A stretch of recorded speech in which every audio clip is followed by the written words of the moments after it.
आज की वीडियो में हम डिस्कस करेंगे आपकी बिजनेस स्टडीज़ की unit 1 nature and significance of management के टॉपिक कोऑर्डिनेशन को।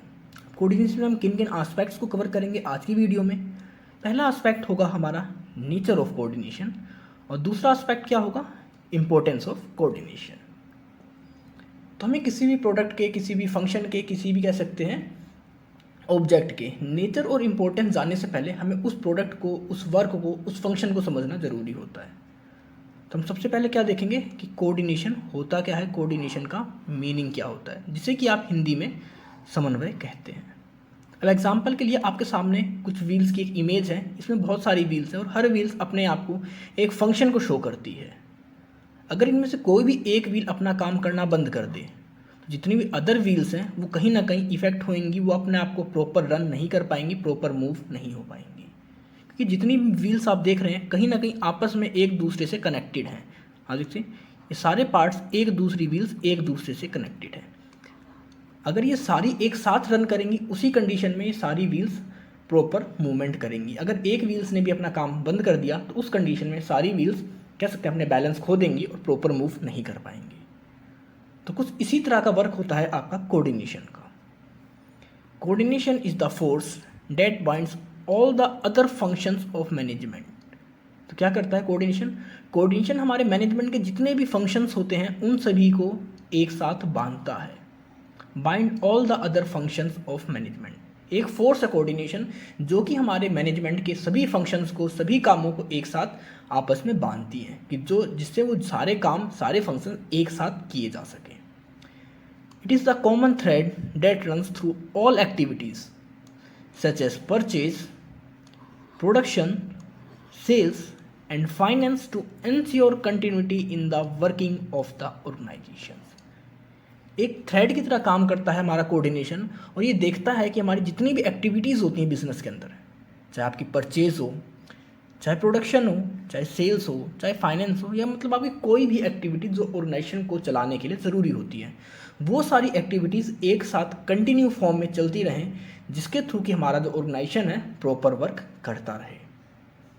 अब कुछ लोग कहते हैं कि आपका जो कोऑर्डिनेशन होता है वो एक सेपरेट फंक्शन है मैनेजमेंट का, लेकिन कुछ लोगों का मानना है कि कहीं ना कहीं जो आपका कोऑर्डिनेशन है हर फंक्शन पर इसको देखा जाता है। हर मैनेजमेंट की, या कह सकते हैं हर मैनेजर की रिस्पॉन्सिबिलिटी होती है किसी भी ऑर्गेनाइजेशन के अंदर कोऑर्डिनेशन को इस्टेब्लिश करना। तो अगर शॉर्ट में देखें कि आपका कोऑर्डिनेशन, ये समन्वय होता क्या है?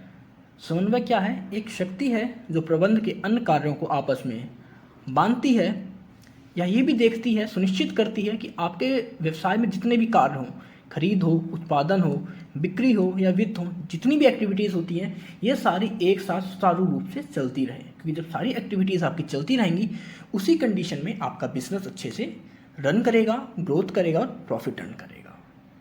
तो मतलब आपकी जितनी भी एक्टिविटीज़ होती हैं उनके बीच में एक ऐसा एक समन्वय स्थापित करना, उनके बीच में एक ऐसा रिलेशनशिप स्टैब्लिश करना जिसके थ्रू कि बिना किसी कॉन्फ्लिक्ट के सारी एक्टिविटीज़ एक साथ हमारी होती रहे। तो ये कहलाता है आपका कोऑर्डिनेशन। अब बात करते हैं नेचर ऑफ कोऑर्डिनेशन की, किस तरह का नेचर होता है हमारा समन्वय का या कोऑर्डिनेशन का। तो सबसे पहला नेचर क्या है? Coordination integrates group efforts. अब ग्रुप एफर्ट्स क्या होता है? अब कोई भी ऑर्गेनाइजेशंस है उसके अंदर बहुत सारे पर्सन्स काम करते हैं, हर किसी का इंटरेस्ट अलग होता है, हर किसी का काम अलग होता है, हर किसी का कह सकते हैं जो उसको जॉब दी जाती है ऑर्गेनाइजेशन में वो अलग होती है। तो इतनी डिफ्रेंशिएशन होने के बाद भी ऑर्गेनाइजेशन के अंदर क्या करते हैं? कोऑर्डिनेशन के थ्रू हम उन सभी को एक साथ लेके आते हैं, उनके एफर्ट्स को एक साथ लाते हैं, उनको इंटीग्रेट करते हैं जिसके थ्रू कि हम अपने ऑर्गेनाइजेशन के गोल को अचीव कर सकें। कोऑर्डिनेशन यूनिफाइज अनरिलेटेड और diverse interest into purposeful work activity. तो हमारे पास जितने भी काम होते हैं ऑर्गेनाइजेशन के अंदर, अलग अलग काम होते हैं, उन सभी को एक साथ कंबाइन करते हैं जिसके थ्रू कि अपने ये जो हमारा पर्पस होता है उस ऑर्गेनाइजेशन के अंदर उन कामों करने का, उसको पूरा कर सकें। It gives a common focus to group efforts to ensure that their performances is an it was planned and scheduled. और ये भी देखता है, फोकस करता है कि आपके जो भी ग्रुप एफर्ट हो, आपके जो भी परफॉर्मेंस हो, जो भी काम किया जा रहा हो वो हमारे प्लान और शेड्यूल के हिसाब से किए जाएं। क्यों करेंगे? जिसके थ्रू कि हम अपने बिजनेस के गोल्स को पूरा कर सकें। तो सबसे पहला क्या है? हमारे सामूहिक प्रयासों को एकीकृत करता है कौन? कोऑर्डिनेशन। सामूहिक प्रयास क्या, हमारा फाइनेंस का अलग पर्सन काम कर रहा है, मार्केटिंग का पर्सन अलग काम कर रहा है, प्रोडक्शन का पर्सन अलग काम कर रहा है, तो उन सभी के कामों को एक साथ लेके आना जिसके थ्रू कि हम अपने ऑर्गेनाइजेशन के गोल को पूरा कर सकें। दूसरा फंक्शन क्या है, coordination ensures unity of action. अब इसमें देखते हैं कि आपका जो भी एक्शन हो, आपके बिजनेस के अंदर काम तो बहुत सारे होंगे, लेकिन उन सबका पर्पस क्या हो, एक सिंगल पर्पस हो, एक उद्देश्य सिर्फ एक होना चाहिए, सिंगल पर्पस। चाहे आपके ऑर्गेनाइजेशन के अंदर पर्पस चाहे 1000 डिपार्टमेंट हो, लेकिन उन हजार डिपार्टमेंट का जो गोल हो, जो ऑब्जेक्टिव हो, वो सिंगल ऑब्जेक्टिव होना चाहिए, सिंगल पर्पस होना चाहिए। तो इस चीज़ को भी कौन देखता है, आपका कोऑर्डिनेशन देखता है।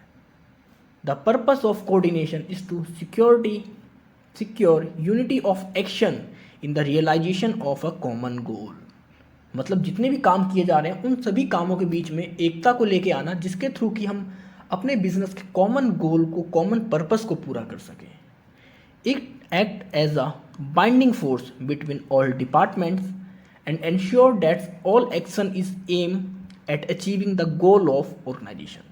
इस तरह भी आप कह सकते हैं कि कोऑर्डिनेशन एक फोर्स की तरह काम करता है, जो हमारे बिजनेस के अंदर हमारे सभी डिपार्टमेंट्स को आपस में बांधता है, और इस तरह उनको बांधता है कि वो देखना होता है कि हमारे सारे डिपार्टमेंट आपस में मिलकर इस तरह काम करें कि हमारा जो भी संगठन का कह सकते हैं उद्देश्य है, जो गोल है, उसको पूरा किया जा सके।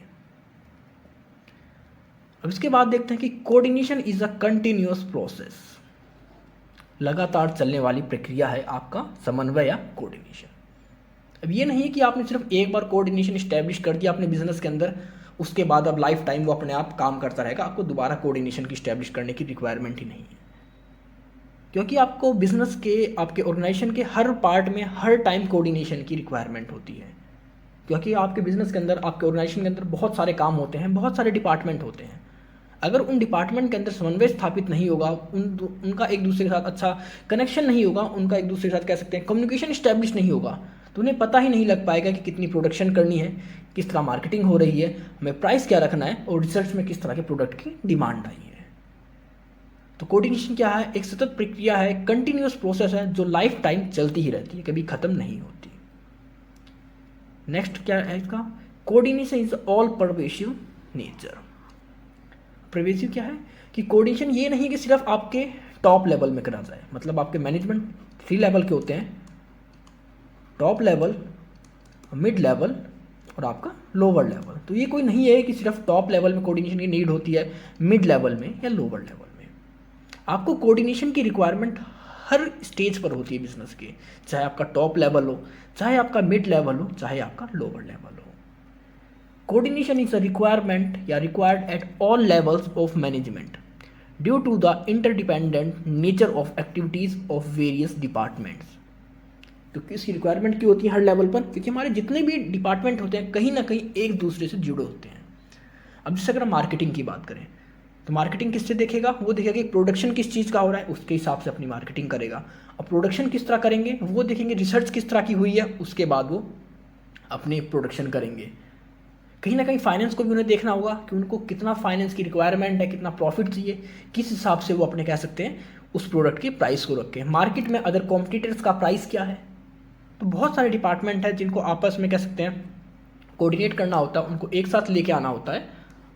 तो ये आपका बहुत ज़रूरी होता है, हर पार्ट में कंपल्सन होता है कोऑर्डिनेशन का। तो क्या है कोऑर्डिनेशन है, या आप कह सकते हैं जो समन्वय है, एक सर्वव्यापक कार्य है, मतलब हर स्तर पर इसको किया जाता है, आपके विभागों में, आपके संगठन में, आपके ऑर्गेनाइजेशन में। अब नेक्स्ट है coordination is the responsibility of all managers. आपको ये नहीं है कि कोऑर्डिनेशन सिर्फ टॉप लेवल मैनेजर्स की या जो आपके मिड लेवल मैनेजर्स होते हैं उनकी रिस्पॉन्सिबिलिटी होती है।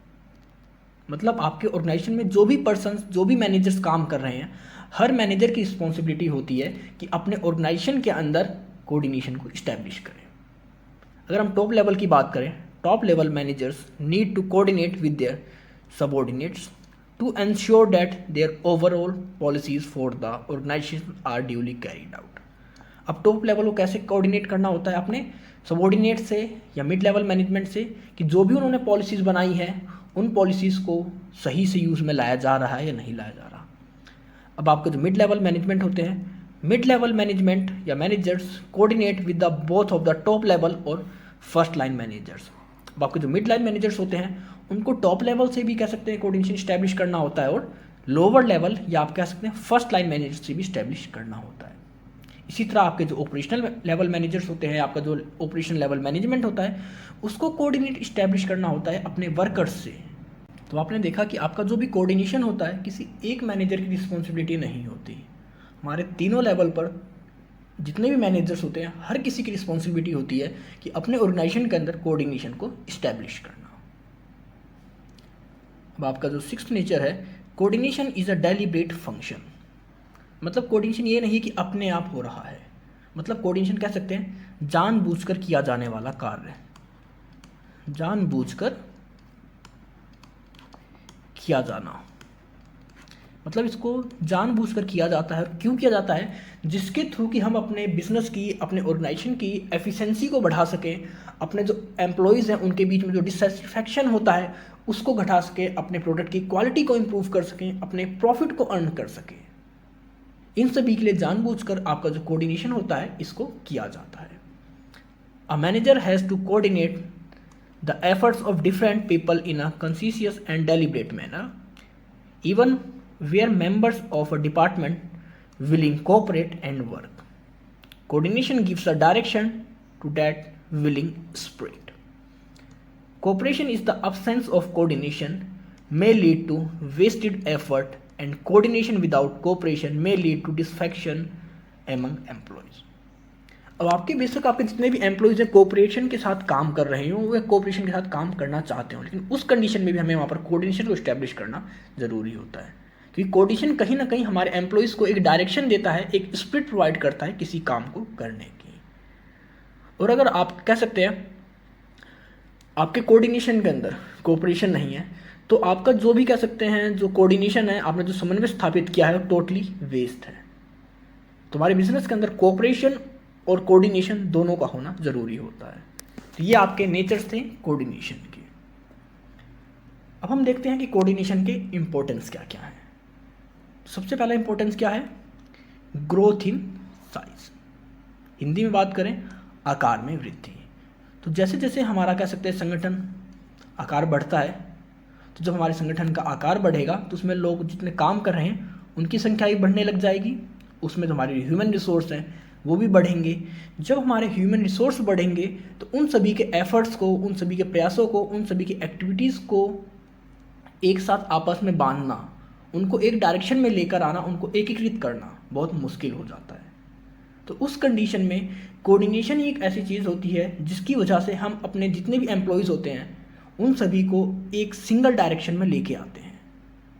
क्योंकि ये काम बहुत ज़्यादा हार्ड होता है, क्योंकि हमारे पास अब जितने भी एम्प्लॉयज़ होते हैं उन सभी की वर्किंग हैबिट्स अलग होती हैं, उनके बैकग्राउंड्स अलग होते हैं, उनके काम करने की अप्रोचेस अलग होती हैं और एक दूसरे के साथ रिलेशनशिप भी अलग होते हैं। तो इतनी हमारे कह सकते हैं एम्प्लॉयज़ के अंदर डिफ्रेंशिएशन होता है, लेकिन इसके बाद भी हम उन सभी को इंटीग्रेट कर पाते हैं, एक डायरेक्शन में ला पाते हैं, जिसके थ्रू हम अपने बिजनेस गोल्स को अचीव कर पाते हैं। तो ये सब किसकी वजह से हो पाता है? आपके कोऑर्डिनेशन की। It becomes necessary to ensure that all individuals work towards the common goal of the organization. ये बहुत ज़रूरी होता है कि किसी भी ऑर्गेनाइजेशन के अंदर आपके जितने भी इंडिविजुअल्स हैं, चाहे वो एक दूसरे से जितने अलग हों, लेकिन उन सबको काम इसी तरह करना होता है कि जिसके थ्रू अपने संगठन के गोल को अचीव कर सकें। अब दूसरा इंपॉर्टेंस क्या है इसका? Functional differentiation. अगर हिंदी में बात करें, कार्यात्मक विभेदन। In an organisation there may be separate departments of finance, production, marketing और human resources। तो जब भी हमारा ऑर्गेनाइजेशन होता है, संगठन होता है, उसमें हर काम के लिए एक अलग डिपार्टमेंट होता है। अब जितने डिपार्टमेंट है, हो सकता है उन सभी डिपार्टमेंट के अपने ऑब्जेक्टिव अलग हो, उनकी पॉलिसीज अलग हो, उनके काम करने का तरीका अलग हो। अब जब एग्जाम्पल से देख सकते हैं कि for example the marketing department's objective may be the increase sales by 10% by offering discount. अब जो हमारा मार्केटिंग डिपार्टमेंट था उसका ऑब्जेक्टिव क्या था? अपनी सेल्स को इंक्रीज करना, और सेल्स को कितना इंक्रीज करना है? 10% बाय ऑफरिंग डिस्काउंट। अब इसी में हमारा जो फाइनेंस डिपार्टमेंट था may not approve of such discount as it means loss of revenue. लेकिन हमारा जो रिवेन्यू डिपार्टमेंट था, जो फाइनेंस डिपार्टमेंट था, वो इस डिस्काउंट को अप्रूव नहीं करता, क्योंकि उसे लगता है इस तरह का डिस्काउंट देना एक तरह से हमारे कह सकते हैं हमें लॉस दिलाएगा, क्योंकि डिस्काउंट कहाँ से देंगे, कहीं ना कहीं अपने रिवेन्यू को ही हम थोड़ा बहुत कम करके उस डिस्काउंट को देंगे। तो संगठन के अंदर ऐसे बहुत सारे कॉन्फ्लिक्ट, ऐसे बहुत सारे मतभेद आते रहते हैं। This kind of conflict arise in organisation. तो जब भी ऐसे कॉन्फ्लिक्ट्स आते हैं, ऐसे मतभेद आते हैं ऑर्गेनाइजेशन में, तो देखना होता है किस तरह हमारे जितने भी डिपार्टमेंट हैं जो अलग अलग काम कर रहे हैं, लेकिन कहीं ना कहीं वो एक दूसरे के ऊपर ही डिपेंडेंट हैं अपनी एक्टिविटीज़ के लिए, उन सभी को एक सिंगल गोल को अचीव करने के लिए एक साथ लेके आना। मतलब हमारे काम सबके अलग है, अलग काम होने के बाद भी उनको आपस में इस तरह लिंक करना, आपस में इस तरह ज्वाइंट करना, उनके बीच में एक ऐसा कम्युनिकेशन इस्टेब्लिश करना कि वो सब एक दूसरे के साथ मिलकर काम कर सके, जिससे हम अपने कॉमन गोल को पूरा कर सके। तो ये क्या होता है, फंक्शनल डिफरेंशिएशन।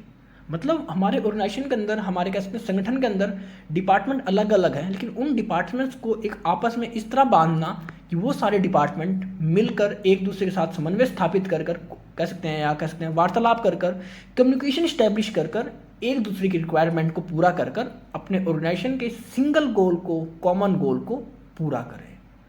तो ये क्या, किसका इंपॉर्टेंस होता है, आपका कोऑर्डिनेशन का। अब इसके बाद हम देखेंगे स्पेशलाइजेशन। अगर हिंदी की बात करें, हिंदी में क्या कहते हैं, इसे कहते हैं विशेषज्ञता। मतलब कोई स्पेसिफिक पर्सन किसी एक आध चीज़ का स्पेशलाइज्ड हो, जिससे उस काम को करने में महारत हासिल होती है। Modern organisations are characterised by a high degree of specialisation. अब अगर हम मॉडर्न ऑर्गेनाइजेशन की बात करते हैं, आधुनिक संगठन की बात करते हैं, तो आधुनिक संगठन में क्या देखा जाता है कि अगर कोई कह सकते हैं कोई टीचर है, तो उसके लिए हाईली क्वालिफाइड जो एजुकेशन होती है, मिनिमम क्वालिफिकेशन होती है, वो उसके पास होनी चाहिए। अगर कोई सिविल इंजीनियर है तो उसके पास बीटेक होनी चाहिए सिविल इंजीनियर्स के थ्रू। अगर कोई सर्जन है तो उसके पास एमबीबीएस या एमडी की डिग्री होनी चाहिए। मतलब मॉडर्न ऑर्गेनाइजेशन में आपका जो उच्च आधुनिक संगठन है, इसके अंदर क्या देखते हैं कि जो भी काम हो उस काम को वही पर्सन करे जिसके पास उस काम को करने की स्पेशलाइजेशन हो, या वो उसका विशेषज्ञ हो। Specialisation arises out of complexity of modern technology and the diversity of tasks to be performed. Organizations therefore need to employ a number of specialists. Specialists usually think that they only are qualified to evaluate, judge and decide according to their professional criteria. अब कोई एक organisation है, कोई एक संगठन है, उसमें काम एक ही होगा, लेकिन उस काम को करने के लिए हमारे पास बहुत सारे स्पेशलिस्ट होते हैं। अब कोई, आप कह सकते हैं कोई कंपनी चला रहे हैं, कोई संगठन है, तो उसमें आपके मार्केटिंग के लिए भी हो सकता है कई मैनेजर्स हों। आपने अलग अलग रीजन्स के लिए, अलग अलग कह सकते हैं जोन के लिए अलग अलग मैनेजर्स को वहाँ पर रखा हो, उनको हायर किया हो। अब हर मैनेजर्स की, या कह सकते हैं आपके जो भी प्रोफेशनल्स हैं, जो स्पेशलिस्ट हैं, उनका एक अलग तरीका होता है किसी काम को करने का। वो देखते हैं कि सिर्फ वो ही उस काम को अच्छे से कर सकते हैं, और उस काम को कैसे करते हैं, जो उन्होंने सीखा होता है, या उनका जो तरीका होता है, उनका जो एक्सपीरियंस होता है। तो कहीं ना कहीं आपस में जितने भी हमारे मैनेजर्स होते हैं, हो सकता है हमारे पास 4 मैनेजर्स हैं, 1 2 3 4, और जो पहला है वो हो सकता है दूसरे को बोले कि जो तुम काम कर रहे हो गलत है, तुम मेरे मेथड का यूज़ करो, या पहला तीसरे को बोले या चौथे को बोले। तो इस कंडीशन में भी इनमें डिस्प्यूट्स होने लग जाते हैं, क्योंकि वो जो भी आपके स्पेशलाइज्ड है, कहीं ना कहीं वो सब अपने आप में स्पेशलाइज्ड होते हैं, विशेषज्ञ होते हैं, और उनको लगता है कि जो उन्हें पता है वही सही है, सेकेंड पर्सन जो बता रहा है वो सही नहीं है। तो ऐसे कॉन्फ्लिक्ट्स बहुत ज़्यादा देखे जाते हैं किसी भी ऑर्गेनाइजेशन के अंदर। तो ऐसे कॉन्फ्लिक्ट्स को दूर करने के लिए हम कोऑर्डिनेशन का यूज़ करते हैं, कह सकते हैं समन्वय का यूज़ करते हैं, जिसके थ्रू कि उन सभी की अप्रोचेस को, उन सभी के ओपिनियंस को, उन सभी की कह सकते हैं जो स्पेशलिस्ट नॉलेज है, उनको सेम जगह पर लेके आते हैं, और उसके बाद डिसाइड करते हैं किसका क्या नॉलेज, किसकी अप्रोच, किसका इंटरेस्ट सबसे बेटर है उस ऑर्गेनाइजेशन के गोल्स को पूरा करने के लिए। तो ये थे आपके इम्पोर्टेंस कोऑर्डिनेशन के। तो ये टॉपिक आपके ख़त्म होते हैं, आपका nature of coordination and importance of coordination. I hope आपको सब कुछ क्लियर होगा। अगर आपको कोई डाउट है, कोई इशू है, तो आप कमेंट सेक्शन में कमेंट कर मुझसे पूछ सकते हैं, और अब आप मुझे मेरे इंस्टाग्राम और टेलीग्राम पर भी फॉलो कर सकते हैं। तो मिलते हैं नेक्स्ट क्लास में, तब तक के लिए stay tune, stay connected with score max.